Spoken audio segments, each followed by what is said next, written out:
سەرپردی شەیدانی کەرکووکە دیمەنەکان خۆیان دەدوێن لەکانی گەرما بەهۆی شەپۆلێکی وەرزیەوە بەڕادەیەکی زۆر بەرز بۆتەوە. بەرزبوونەوەی پلەکانی گەرما لە کەرکووک کاری لە بازار کردووە، کاری کەسبکەرانی لاواز کردووە و هاوڵاتیانیش کەمتر لە ڕۆژانی ئاسایی دێنە دەرەوە.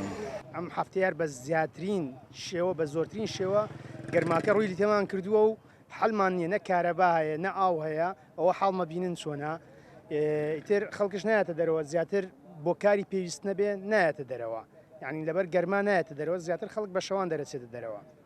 زۆر گەرمە ئەمساڵ سارەگەی لە هەموو ساڵەکان تر گەرمترە، یا لە ماشەڵڵا هیچ قسووری نەکردو ئەوە نەگەرمە عالەم ئەوە نەدەر ناچێتە دەرەوە لەبەر گەرماکە لێ زۆر هیلاکم ناتوانم بڕمە اینجا پیاوشی دێ مەخێتی خۆی بکات لەو گەرمایە توش نەخۆشی و مەخۆشی نەبێ ئەوسا سەلامەت بێ ئینشەڵڵا.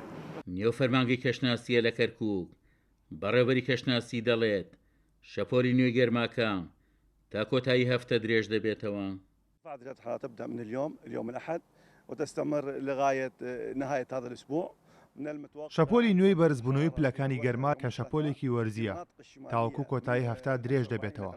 پێشبینی دەکرێت ترۆپکی گەرما ڕۆژی سێشەممە بێت کە لە ناوچەکانی هەرێمی کوردستان لە نێوان 45 بۆ 50 پلە بێت و لە ئاستی عێراقیش بەرزترین پلە لە خانەقیم بێت کە دەکاتە 53 پلە. ئەمساڵ پلەکانی گەرما بە بەراورد بە ساڵی ڕابردوو بەرزترە. هیوادارین هاوڵاتیان خۆیان لە تیشکی خۆری ڕاستەوخۆ بپارێزن و خواردنەوەی ئاو و شلەمەنیەکانیش زیاد بکەن. ڕێنمای کەشناسیە بۆ هاوڵاتیان خۆیان لە تیشکی ڕاستەوخۆی خۆر بپارێزن.